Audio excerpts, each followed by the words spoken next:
hapon, mga ka-GK, kumusta? Kumusta po lahat? All is well, all is well. Pwede ba natin palakpakan si Jesus for that amazing worship set? And very thankful si Bro Carl, di ba? Yung opening kanina.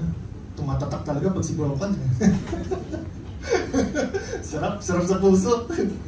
So, another day. Simulan na natin sa prayer, no, para tuloy-tuloy na. So, Heavenly Father, we'd like to thank you for this victorious day. Nagkasama-sama kami here in your body sa Gracekeeper venue. Maraming salamat sa never-ending blessings na inuulan mo sa amin, Lord, na hindi ka nagsasawang pagpalain ang bawat isa dito, Lord, and continuously reveal yourself to us, Lord. Marami ka pang i-unravel, we believe, and guide us also, Lord, kung paano namin i-carry out yung will mo here on earth. And as we are about to receive your full grace message, Lord, just fill us in wisdom and knowledge na nanggagaling sa iyo. This we ask in your mighty name, Jesus, and everybody will say, Amen, Amen. Yun. Very interesting.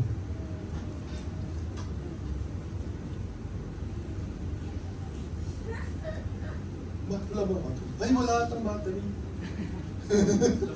Ay, hindi. Ayaw mo gamit. Ayun.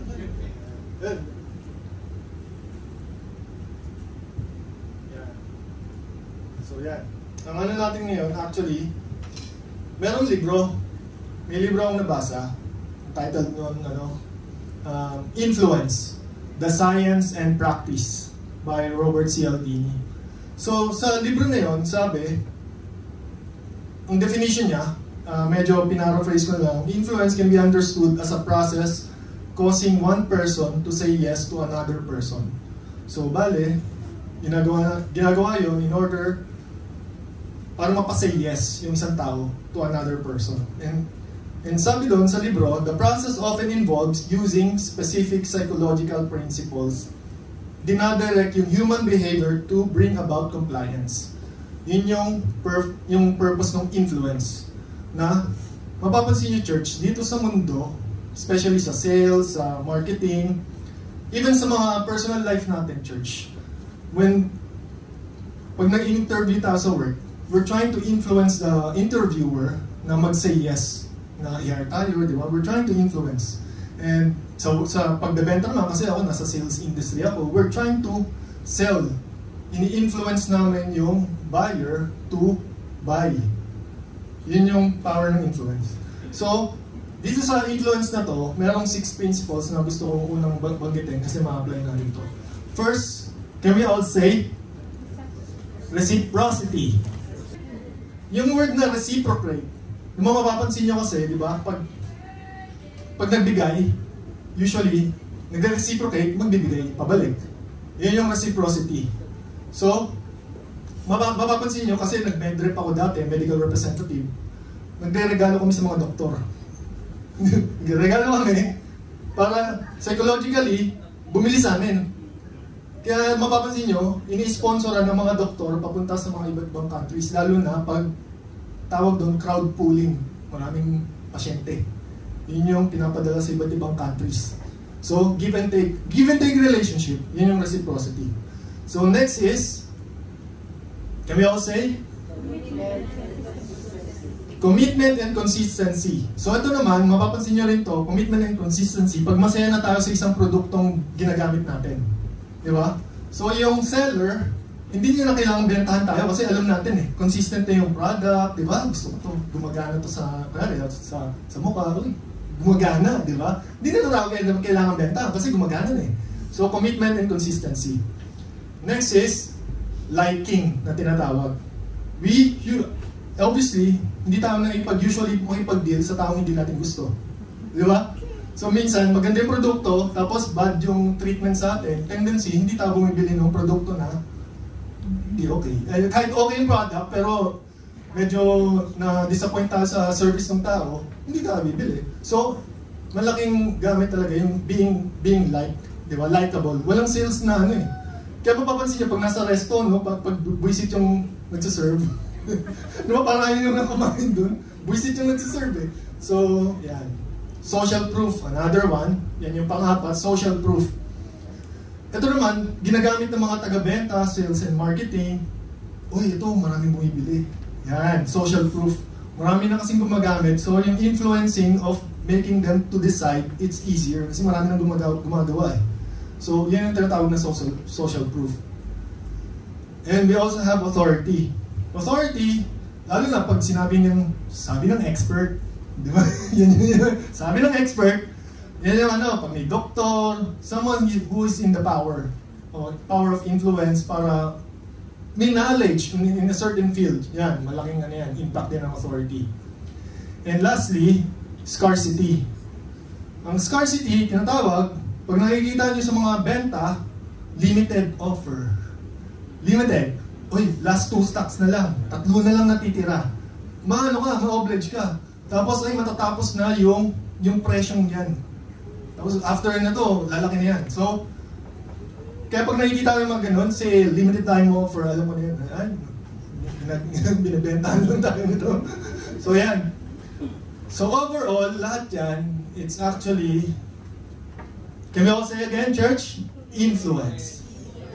Lahat ng yan, nagsisirculate or principle ng influence. Church, pag titingnan nyo, no, involved ang psychology when we're making decisions. People can be aware of this and use it to manipulate people. It's a fact of life. Kumbaga, totoo yan. But at the same time, knowing this, God has given us the wisdom also how to win people for His glory. Diba? Kaya mapapansin nyo, yung mga taong we're trying to influence at the end of the day, we're actually trying to influence people to lead them go to Jesus, diba? Kaya pag tayo, na born again tayo, we are being transformed, yung pagiging likable, medyo natural na no? Kasi pag makikita, magre-radiate na sa atin yung pagiging likable, reciprocity. Automatic nagiging giver din tayo, diba? Nagiging tayo generous, commitment and consistency. And tayo, authority, the Lord has given us the authority then, di ba? To make discipleship. Yun yung social proof, yan. Scarcity, sabihin natin ay malapit na end times. Pero hindi tayo ganun, di ba? So, ganyan, scarcity. So, yan yung natin. So, ang pinaka-topic natin for today is called, can we all read, church? Influence through grace. Yan yung pinaka-topic natin for today. The Lord has given us the power and authority to influence under His name. We were empowered to proclaim the good news and bring radical change to the world by drawing people to Christ. Church, di ba, mapapansin nyo sa mga YouTube, Facebook, influencer. Di ba? Yung mga influencer. Meron silang gustong i-promote either yung page nila or yung place. Kunyari, may magandang restaurant, magandang product, they're trying to influence us to go or comply to a certain way. Yan yung ginagamit nila usually, yung 6 principles na yun. Ay, marami pong gumagamit ito. Tapos yan, testify sila na okay yung produkto. We as Christians, we have a call to become an influencer din. Lahat tayo church influencer in our own special way. So, kung naalala niyo church, yung meron Matthew 5, yun ang tinatawag na Sermon on the Mount. Sa Matthew 5, si Jesus Christ, siyempre maraming crowd. Sa Matthew chapter 4, sinabi doon, multitude of people nag-gather. Ang exact number, yun nga lang, hindi na-mention doon kung gaano karami talaga yung attend. Pero yung mga scholars sabi, probably 100 or 1,000 or even more na umattend doon sa Sermon on the Mount. So, Sermon on the Mount, ang nangyari, marami na. Tapos si Jesus, kunyari ako si Jesus. Ang ginawa ni Jesus yung una, binasa niya yung actually hindi niya binasa. Sinabi niya yung Beatitudes. Familiar kayo ba? Narinig yung Beatitudes? Ito yung sinabi niya. Babasahin ko lang, medyo mahaba, pero maganda mabasa. Basahin ko sa inyo. Sabi niya, Blessed are the poor in spirit, for theirs is the kingdom of heaven. Blessed are those who mourn, for they will be comforted. Blessed are the meek, for they will inherit the earth. Blessed are those who hunger and thirst for righteousness, for they will be filled. Blessed are the merciful, for they will be shown mercy. Blessed are the pure in heart, for they will see God. Blessed are the peacemakers, for they will be called children of God. Blessed are those who are persecuted because of righteousness, for theirs is the kingdom of heaven. Blessed are you when people insult you, persecute you, and falsely say all kinds of evil against you because of me. Rejoice and be glad, because great is your reward in heaven. For in the same way, they persecuted the prophets who were before you. Church, pansinin nyo, blessed, blessed, blessed. Inulanan niya na ng blessedness eh. Yung mga tao na ikinig, yung mga tao nandun. Inulanan niya. Alam niyo yung word na ginamit na sa Greek? Makarios. Yung makarios na yun, blessedness din ang meaning, and ang isa sa mga ano niya, pagiging fortunate. Yan. And isang dinidescribe yung pagiging blessed is enviable being fortunate, position from being receiving God's provision or favor. Na-receive yung favor from the Lord, yung blessed, di ba? Sarap nun. Kung na-imagine ko minsan na nandun ako naririnig ko si Jesus Christ na binibitawan niya yung blessedness. Bless tayong lahat.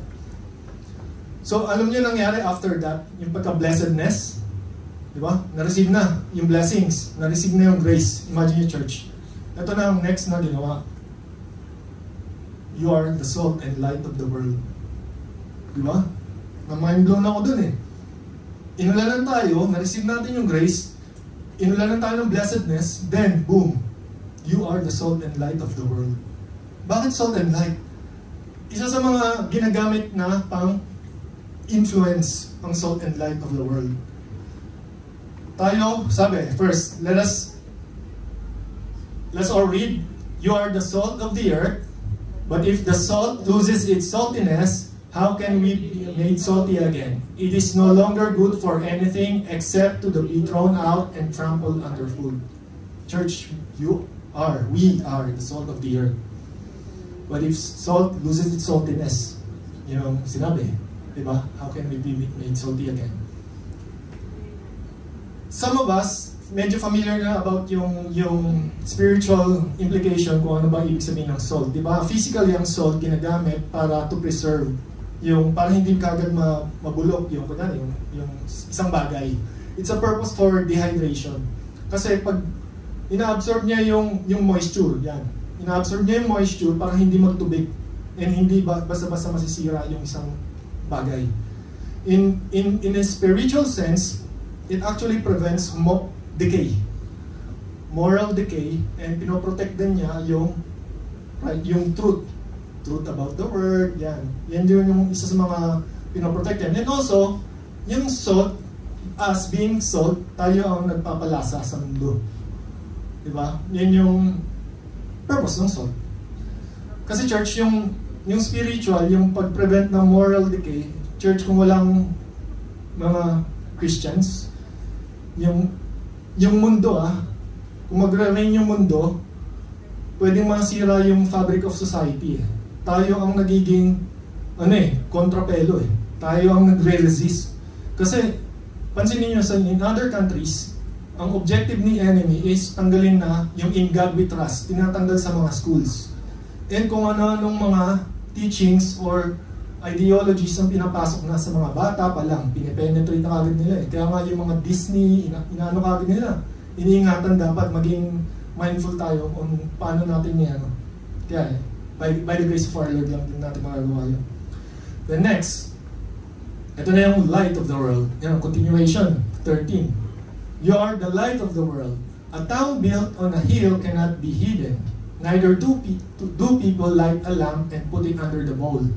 Instead, they put it on the stand and gives light to everyone in the house. As in the same way, let your light shine before others, and they may see your good deeds and glorify your Father in heaven. Church, light of the world. Can we all say, you are the light of the world? You are the light of the world. You are the light of the world. Church, yung light na yan, hindi yan self-effort hindi natin maproproduce yung liwanag na yan. Imagine na lang church, si Lord, siya yung araw. May apoy ang araw.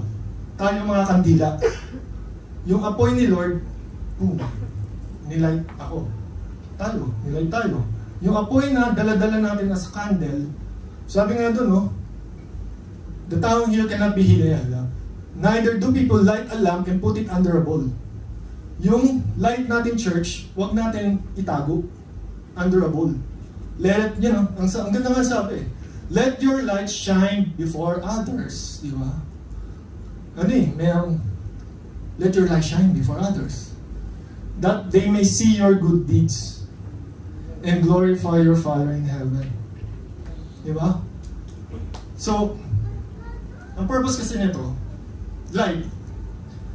Marami kasing senaryo na yung apoy ng fellow brothers natin, pwedeng humihina yung apoy niya. Depende sa circumstance. Minsan nangyayari talaga yan eh.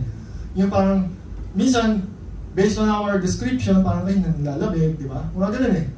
Pero, ang purpose nun, kung medyo nanlalamig siya, or medyo nagiging distance, nandito tayo to light them up. Kaya nandiyan din yung mga Bible study group, di ba? Kaya we're trying to build life together. Para yung apoy na meron na tayo, pwede siya ma-influence again. To lighten up. Pero, we're not doing it out of obligation or automatic yun. Calling kasi ni Lord eh. To, di ba, encourage natin sila.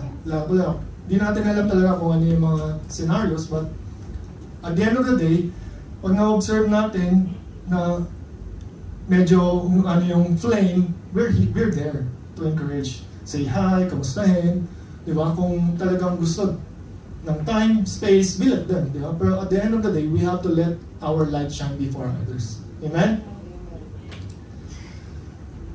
So, grace is not passive. It calls us to action, shaping our lives and impact others. Hindi kasi passive ang grace. Kaya nga, pag tinakluban mo ang sa goal, nagiging passive ang light. Di ba? Hindi siya magana eh. So, tayo magsisilbing light. Ang light na dala-dala natin is yung kay Christ. Christ in us, di ba? Hindi naman maiaangat ang name natin. Ang inaangat natin all the time is Jesus. And at the same time, that they may see your good deeds. Yung good deeds na yun, church, fruit of the Spirit, produkto ng mga pagsiserve, sabihin nga, di ba? Pero all of this church hindi self-effort. Produkto yon ng pagiging saved natin and yung relationship natin with the Lord. Yung good deeds. Kaya nga, mapapansin nyo church, all glory to God. Lagi natin sinasabi, all glory to God eh. Amen. Pag napapansin, kaya nga, minsan, parang pag sinabi, grace plus works. Personal, human performance tapos bigla natin sasabihin, glory to God. Di ba? Si Lord plus ako, then all glory to God. Parang contradicting. Di ba? Di ba? The all glory to God from the beginning, and even lahat ng mga impact dito, yung mga good deeds, is all from the Lord. Amen? Amen. Nakikita niyo ba to? Yung armor of God, ang mga nakikita niyo dyan, kung ano man Righteousness. Breastplate of righteousness. Belt of truth. Yan. Helmet of salvation. Tama. Tama. Diba yan? Yan. Helmet of... Shield of faith. Sword of spirit. Ito yung shoes or sandals of peace. Diba? Yan. Yan yung Recently kasi church, meron ako natin na seminar. Very interesting seminar. And of course, I know naman na yung alignment is different, yung perspective is different. So, I'm looking at it from the grace perspective. And ang dami ko natutunan. And I believe the Lord wants to share this in this body. And in fact, in also around the globe. Hindi lang to in this body. Ang goal nung seminar na yun is to awake the believers and i-remind yung mission that we have received from the Lord. So, unang verse na sinabi, sa Philemon, may sinabi kasi, also to Apphia, our sister, and Archippus, our fellow soldier. Church, si Archippus, fellow soldier, si Philemon yan. Tinawag kasi ni Paul na fellow soldier si Archippus. Ito, and to the church that meets in your home. Church, di ba? Simbahan na nag-meet sa bahay. Ito, meet tayo, di ba? Kaya talagang in-address din niya yung pag-meet sa pag-attend sa church. Pero ito church, ito, GK, family, fellow soldier. Kasi yung relationship natin with the Lord is multifaceted. We're all sons and daughters, but at the same time, di ba, ano tayo? Fellow soldier. Di ba? Pag nasa group naman tayo, husband and wife. Husband and bride and bridegroom. Yan. Fellow soldier. Can we all say, fellow soldier? Fellow soldier. Fellow soldier. Yan. Ito pa, dalawang beses nang binanggit si Archippus sa Bible. Sabi, tell Archippus, see to it that you complete the ministry you have received in the Lord.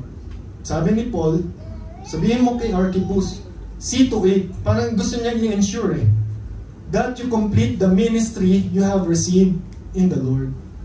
Church, pansinin nyo after the cross, kasi tayo, we are always pointing to the finished work of the cross ni Jesus Christ, na na-receive na natin yung grace. But at the same time, see to it that you complete the ministry. Meron tayong ministry na ma-receive from the Lord. If yung relationship is genuine and talagang deep yung relationship natin with the Lord.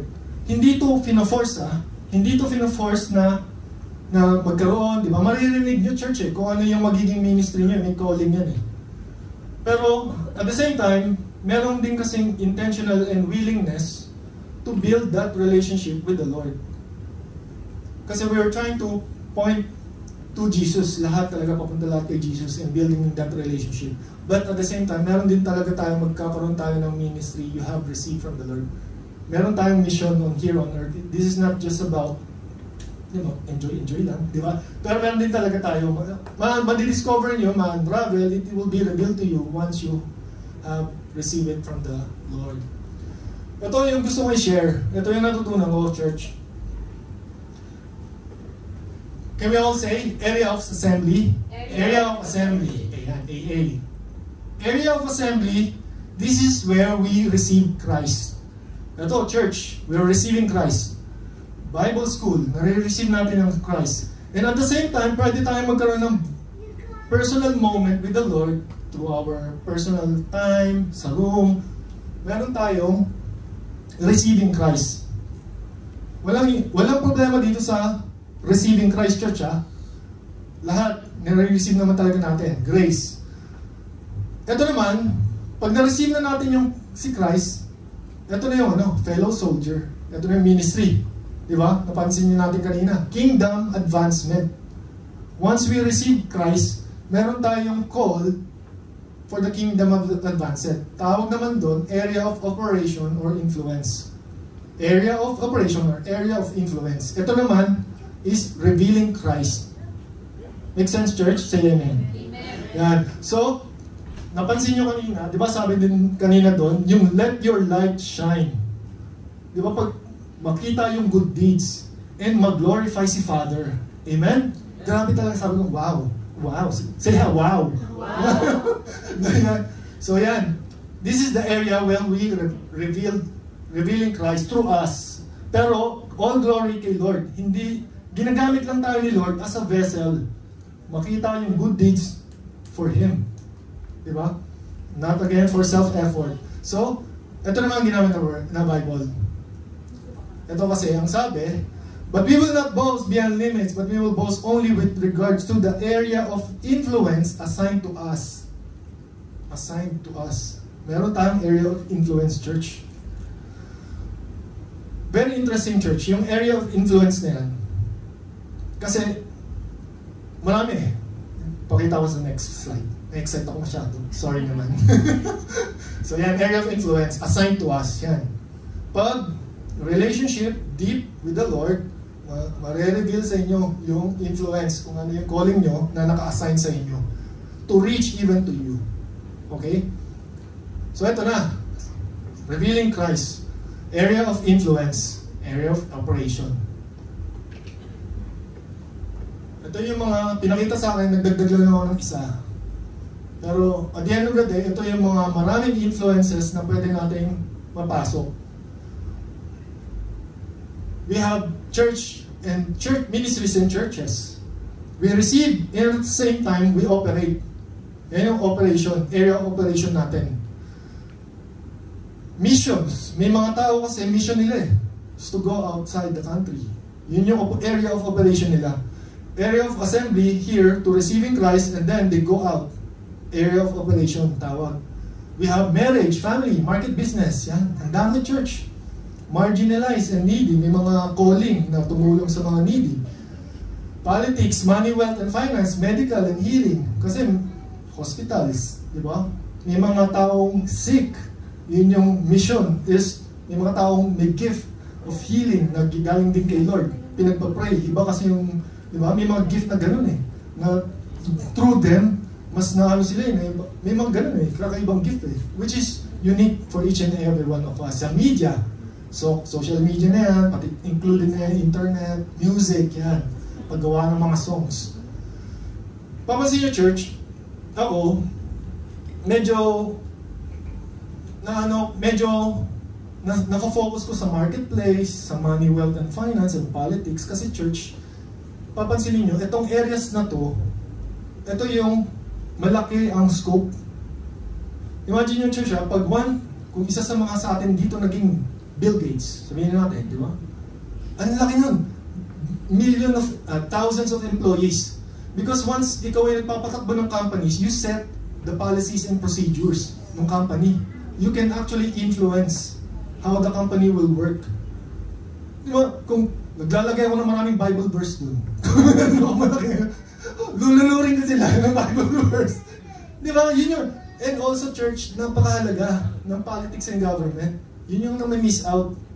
Di ba? Kasi parang ano lang ang tingin natin sa politics is so dirty. Lalo na Pinas. Diba? Tayo kasi may right lang tayo maging, sa ngayon tayo mga Filipinos, may right lang tayo tumakbo sa barangay, di ba? Sa Pinas. Lahat tayo, pang Pinas lang. So, malaking influence sa laws na mga statutes, laws, ordinances, pag may fellow believer ang mag-i-influence in those area. So yun yung mga na napansin ko dun sa mga na-absorb ko dun sa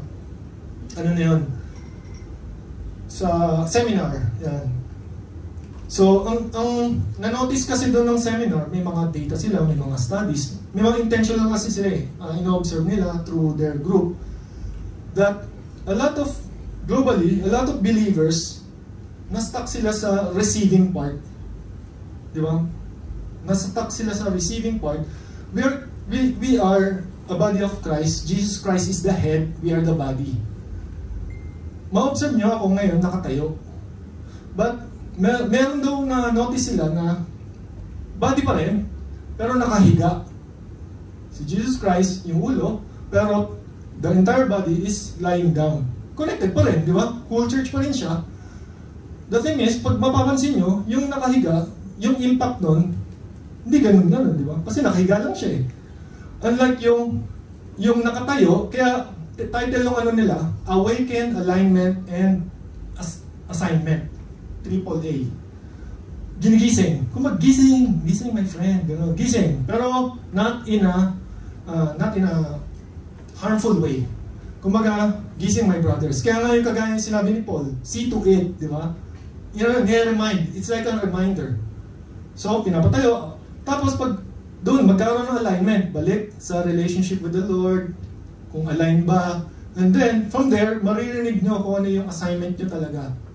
Ako nga, nung pag-attend ko, meron naman bagong assignment Nagulat ako May bago na akong assignment ngayon Of course, dito naman ako as your brothers and sisters, di ba? One of your pastors. Pero meron din ako assignment na separate, na kakaiba. Parang na sa akin, na talagang idikdik yung full grace din, yung message. Kasi may mga fellow believers na iba yung tingin talaga sa full grace Sabi, parang in a healthy way, pwede nating i-share yun. And then, it's up to them. Parang i-way lang nila. Kasi parang yung treatment for the full grace, parang hindi nila naririnig directly from a full grace believer. So, magkaroon lang ng proper conversation, and then it's up to them kung paano mag-move yung word ni Lord. Amen? Amen. Ito naman, church. Ito, sa story, 2 Thessalonians 3, 6-9. Si Paul, ina-address niya, bigyan ko ng historical background. Si Paul, ina-address niya yung Thessalonians. Yung Thessalonica, isa sa mga place sa Macedonia, ang setup nito, kasi tayo church, we are called Gentiles. Dalawang grupo dati sa Bible Jews or Gentiles. Tayo, we fall under the category of Gentiles. Hindi tayo bloodline or lahi nila Jesus Christ. So, we are Gentiles. Ito yung mga Gentile convert. Yung mga naging born again through. Ang sabi doon, ito si Paul, sabi niya, in the name of the Lord Jesus Christ, we command you, brothers and sisters, to keep away from every believer who is idle and disrupted and does not live according to the teaching you received from us. For you yourself know how you ought to follow our example. We were not idle when we were with you, nor did we eat anyone's food without paying for it. On the contrary, work night and day, laboring and toiling so that we could not be a burden to any of you. We did this not because we do not have the right to such help, but in order to offer ourselves as a model to you, to imitate. Church, after the cross, full grace, na-experience nila. Nangyari, church, bakit sinabi ni Paul, to keep away from every believer who is idle and disruptive. Ang sakit, di ba? Parang, always, when we read the Word, always look at it in the lens of grace. And even sometimes when we speak it here, look or listen to it in a lens of grace all the time, church. Kasi kung titignan mo, church, no? Bakit si Paul, kung under full grace siya, sinasabihan niya yung fellow believers na to keep away who is idle and disruptive and does not live according to the teaching you have received from us. Na-receive na rin nila yung word eh. Pero, sinabi, to keep away. We were not idle, you know. Hindi kami idle. Ganun yung scenario, hindi kami idle. Di ba? Then, nor we did not eat yan. Ang nangyari kasi, yung ibang believers doon, na-receive nila si Lord Jesus Christ, and after that, hindi na sila nagtrabaho. Hindi na sila nag-work talaga. Hinihintay na lang nila yung second coming. Imagine mo, church. Hindi na sila trabaho. Kumbaga naging disruptive na sila eh. Kala nila yun yun. Na-receive and that's it. Nothing more. And nag-wait na lang sila. Kaya nga, under grace, we are being empowered and ini-empower din tayo mag-bear ng fruit. Yun yung value ng bearing fruit. Kaya yung alignment papasok dun eh. So, idle. Pag titingnan nyo, we were not idle when we were with you. Parang masakit, di ba? Parang yabang naman ni Paul. Di ba? Kasi, Paul, are you full grace believer? Di ba? Ganyan eh. Ganyan yung ano niya eh. So, we work night and day, laboring, toiling. Parang pag titingnan nyo, not in a grace lens, para siyang nang susumbat. Pag ganun, pag hindi mo siya tinignan ng grace lens, we will work night and day, laboring, toiling. We will not be a burden to any of you. Di ba?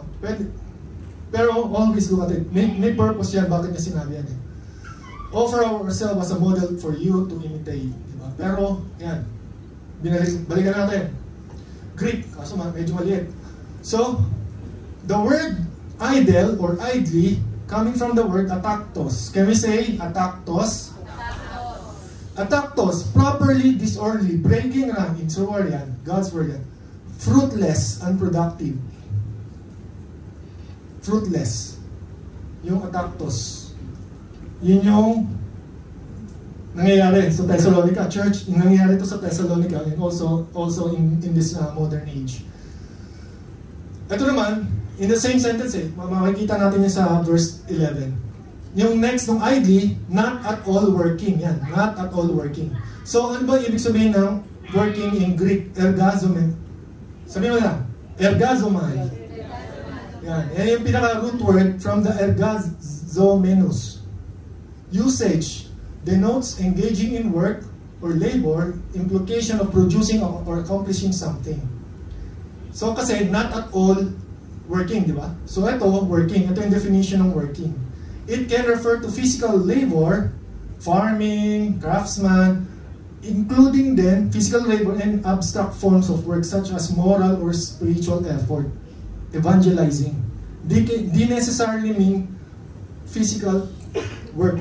Included din dun ang pag-share ng word. In the New Testament, it's used to describe both secular and spiritual activities, emphasizing the importance of diligence and productivity, in various aspects of life.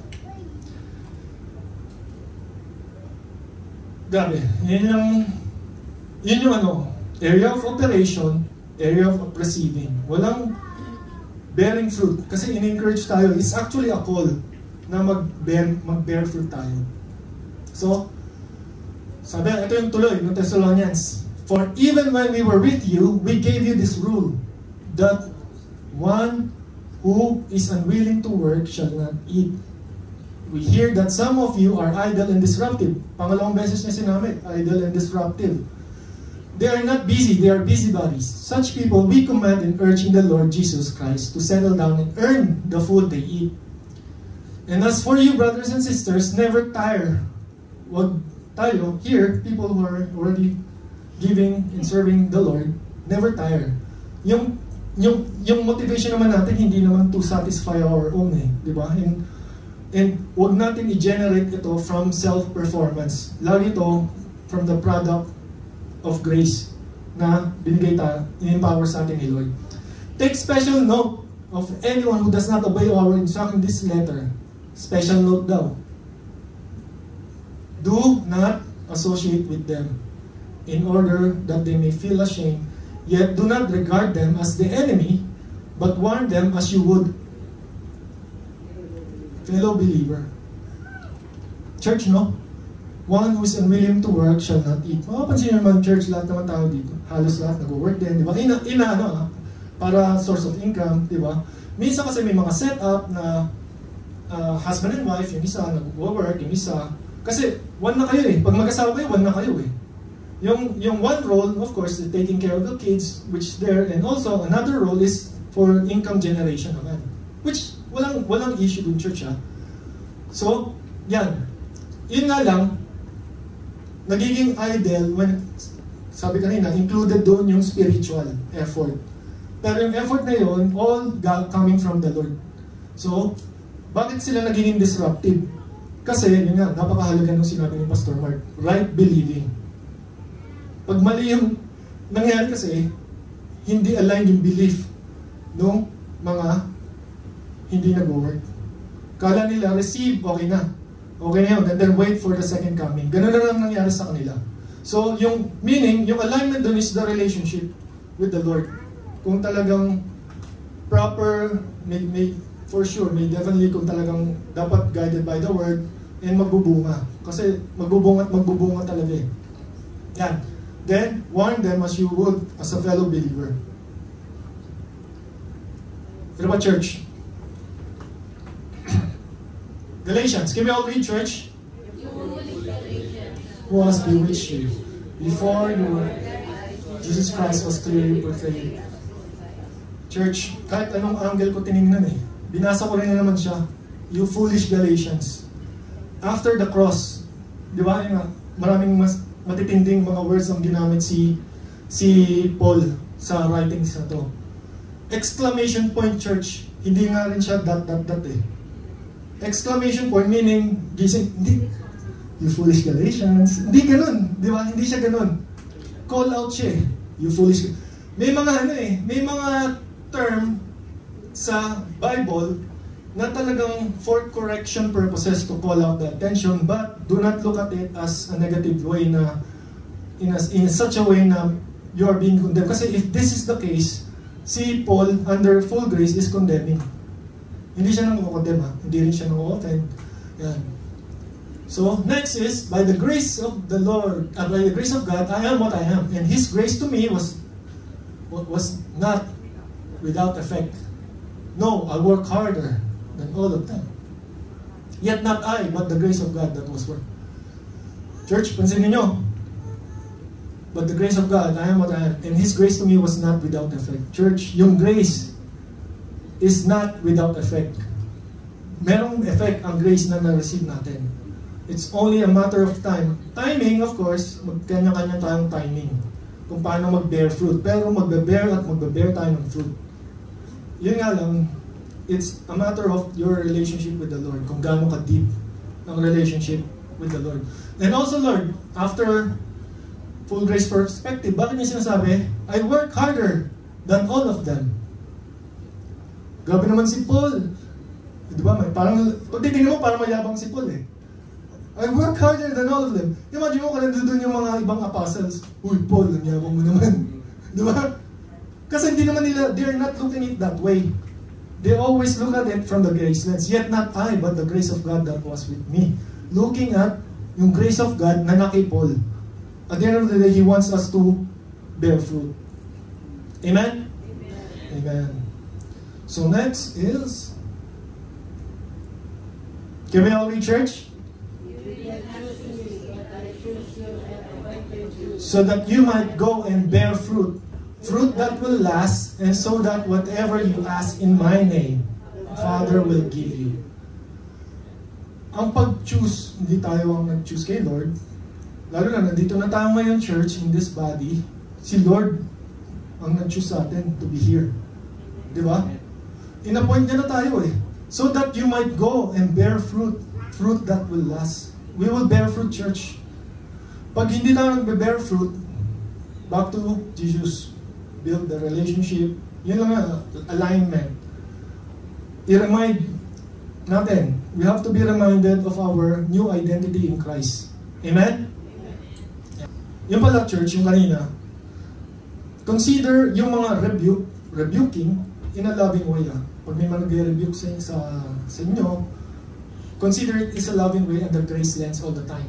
Kasi yun naman yung purpose nun eh.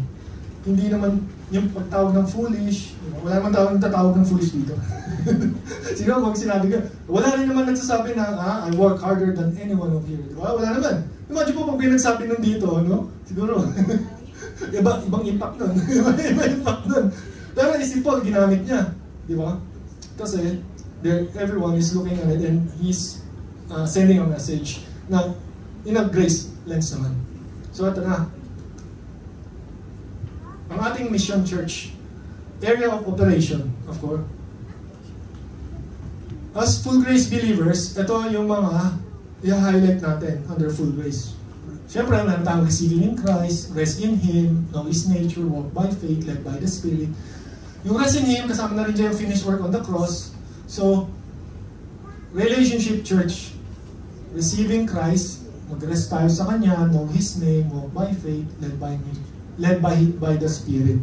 Church, yung relationship, and of course, we also, pag nagkaroon tayo ng relationship, ito yung what He provides. Yan yung mga pinoprovide ni Lord. Okay, can we all read, church? So, sins, salvation, eternal life, guidance and purpose, free from guilt and condemnation, sonship, fruit of the Spirit, di ba? Church, tayo, once a new believer, kunyari, ang bibuild natin talaga, intentionally and purposefully, is having the relationship with the Lord. And, of course, ito, mapapansin niyo, church, yung forgiveness of sin, salvation, lahat to galing kay Jesus Christ, under full grace. Amen? Amen? Amen. Yan. So, yan. Pero, gusto ko lang din i-clarify, kasi it's very important, church, na maintindihan natin properly and fully. Kasi right believing is totally crucial. Yung fruit of the Spirit, I want to highlight it again. Church, sabi ni Jesus Christ, I am the vine, you are the branches. If you remain in me and I in you, you will bear much fruit. Apart from me, you can do nothing. Church, vine. Jesus, Spirit. Tayo to, branches. Okay? If you remain in me, ang branch naka-remain kay, di ba? Ano sabi, church? Can we all read? You will bear much fruit. So, sabi rin sa Galatians, but the fruit of the Spirit is love, joy, peace, yan, forbearance, kindness, goodness, faithfulness, gentleness, self. Against such thing, there is no law. So, fruit of the Spirit, ito. Di ba? Tayo branch nag-flow ang fruit of the Spirit. Ang mga lalabas dyan, yan. Sa fruit of the Spirit, yung effect. Make sense, church? Say amen. Amen. Yan. So, church, please, for clarity, ang goodness, joy, peace, yan. It is not something we can produce. Kasi kung we produce it on our own, it's produced by the soul, body, self-effort. Hindi. Fruit of the Spirit, fruit ng Spirit, fruit ni Jesus. Make sense? So, please do not misunderstood na pag tinitingnan natin ang goodness, joy, peace, kasi manifestation siya ng of a born-again person. For example, sa buhay ko, if I'm biglang part of me unpeaceful, part of me not becoming loving, wala na ng patience, ako na-observe ko through the guide of the Holy Spirit and guidance ni Jesus Christ. Na-observe ko yun. Kasi, bakit ako, alam ko na agad, hindi to will ni Lord. Amen? Yun, hindi yung will ni Lord. So, pag ganon, pwede natin siyang, babalik ako kay Jesus. Kasi siya lang naman nakapag-produce nun eh. Hindi ako makapag-produce nun. And also, when we look at it, pag chinage mo yan, madadrain ka church. Pag tiranayin mong maging peaceful on your own, yung self-effort yun. So, church, when we say fruit of the Spirit, this is not something you pursue on your own. Produce on your own, hindi yan. Kasi nga, fruit of the Spirit, kay God, it's a God-given power. Yan, power, yung mga concept. So, pagdating ng church, yung fruit of the Spirit, when we look at it, it should not activate, di ba? It should not activate the flesh. Hindi siya mag-activate ng self-performance or self-effort. Kasi nga sabi, ano ba yung law? Di ba? Self-performance. Yung flesh, di ba? Hindi, yan. Against such thing, there is no law. Kumbaga, against this, walang law. Walang self-performance dyan, church. All from the Lord. Amen? So, ito na. Ito na, last two slide natin, church. Again, influence. Ang purpose natin dito is to become an influence. When we receive the Lord, when we try to speak the Lord's name, di ba? I-share natin yung gospel, at least, may bare minimum, alam natin kung sino si Jesus Christ. Di ba? Yung nature. We have to know His nature. Alam mo niyo ba, church, may other worldview, pag sinabi na si Jesus Christ is divine, pwede mapunta sa hell. Merong worldview, i-google nyo na lang, ayoko kasing mang-attack. Pero merong worldview, pag pinaliwalaan nyo daw si Jesus Christ is God or divine, pwede kayo tayo mapunta sa other side. So, it's very crucial na at least alam natin yung Jesus of the Bible. Iba ang Jesus of the Bible sa Jesus of the world. Kaya pag binanggit lang natin, receive Jesus Christ. Kung nasa back of their mind, si Jesus Christ ay, di ba, sabi pag inaccept mo si Jesus Christ, bakit kayo i-accept yan? So, both of this, kailangan, medyo may idea tayo. Both, di ba? Nature ni Jesus, yung relationship, and at the same time, ano ba yung pinoprovide ni Jesus? Ano ba pinoprovide ni Jesus? Forgiveness of sin, salvation, eternal life, guidance and purpose, freedom from guilt, sonship, actually marami pa eh. Fruit of the Spirit. So both of them, medyo may aware. Hindi nyo, church, di natin kailangan maging scholar, pinakamatalino. Kailangan lahat ng mga na-absorb nyo within this body, yung mga nabasa nyo, ng mga napakinggan nyo, meron na kayong idea who the real Jesus is. So, both of these are essential in influencing the world. Diba? Para natin ma-draw to... Kasi, initially, for non-believers, tatanungin nun, bakit ko kailangan si Jesus Christ yan? Sasabihin natin, ano ang pinoprovide ni Jesus Christ? Diba? Yan yung binabanggit natin. Then, initially, para siyang transactional, para lang may ino-offer tayo siya, pero in the end, pag naging malalim na, ito magpo-fall. Yung main, talaga, ang relationship with the Lord. Amen? Yun yung talaga yung pinaka-importante kasi ito, blessings, ito, blessor. Amen? Ito kasi, nakakonsentrate tayo sa blessor, hindi sa blessing. Yung nature ni Jesus Christ, kaya tayo na-in-love kay Lord, di ba? Kasi yung grace din niya. So, ito yung mga bonus pag na-receive natin si Jesus. Amen? Amen, yan. So, being an influence. We are called to influence through grace. Tinawag tayo mag-influence through grace. Ito nga church. Pag binasa natin yung Bible, church, pag binasa natin yung Bible, actually, it challenges our mind, yung thought process natin eh. Ay, kailan, pwede pa. Pasabay na rin. So, pag ako kasi nagbabasa ng word, even though from a full grace perspective, marami akong na nasa-challenge yung mind ko. It stirs up iba't ibang emotions. Yun yung objective ng Bible eh, na mag-stir up din yung iba't ibang emotions ng tao. And minsan na-provoke ako na magtanong, Lord, bakit mo ginagawa to? Bakit mo ginawa to? So, bakit mo, parang na-wipe out ang isang nation? Maraming questions provocative questions na na-encounter natin. Yun yung purpose ng word din eh. Kasi, iba't ibang emotions eh. It's a human. But at the end of the day, pag, alam mo kasi, yung tight kami ni Lord eh. So, eventually, nare-reveal din sa akin yung sagot. Not at that moment, but along the way, mare-reveal sa akin yung sagot.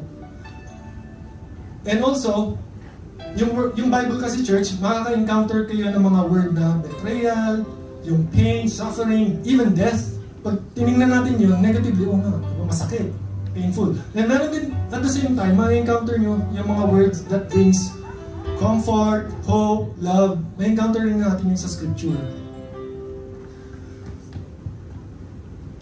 Sabi nga sa book of Hebrews, the word of God is alive, it's active and alive. Ganun. It's like a double-edged sword. Yun naman, bakit double-edged? It's sharper. Sharper actually ang word na ginamit eh. Sharper than any double-edged sword. Meaning, ang word ni Lord, it will pierce sa puso ng mga tao. It will pierce through the soul. Minsan parang may nerve na tatamaan sa'yo eh. Di ba? Di ba? But the purpose of that is to expose yung truth. At the same time, it corrects the error. Kasi minsan may error tayo sa buhay natin eh. Pag tinusok tayo ng double-edged sword, di ba? But it doesn't mean na it's meant na para to condemn. It's not. Talagang meron lang alignment na kailangan gawin sa buhay ng bawat isa. Yun yung purpose ng double-edged sword. So, church, we are actually called, once we receive Jesus Christ, bear fruit. Yung bearing fruit, hindi self-effort, but rather yung intimate relationship. Ako kasi, church, na, alam mo yun, alone lang ako with the Lord. Na-imagine ko kasi si Lord nasa bahay. Kami dalawa. Si Lord, binibuild niya yung bahay, nililinisan niya, pero ako nakaupo lang. Ganun yung nakikita ko kasi. Ako nakaupo lang. So, kung talagang mahal na mahal ako ni Lord, nagkukusa ako. Nagkukusa akong magtulungan siya, Lord. I know, kaya mong patayuin yung buong palasyo na to. But, I'm here. You can use me. And glory all to you pa rin, di ba? Pero I'm just doing this out of your love for me. That's why I'm helping, building all the glory is still with you. It's not with me, di ba? Yun, I'm helping, building the body, I'm helping cleaning the church, di ba? Ganun. Yun yung motivation ko. It's not about, para to self-promote, di ba? Self-consumption, hindi about it. It's all about Jesus. So, that's why I'm encouraging everyone na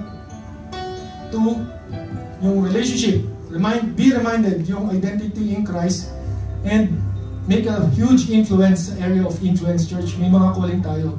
Pwede tayo sa workplace, church, mabanggit natin even a small thing. Uy, may church kami. O yun, kahit yun lang, mabanggit, uy, may church kami. O, ano na yun?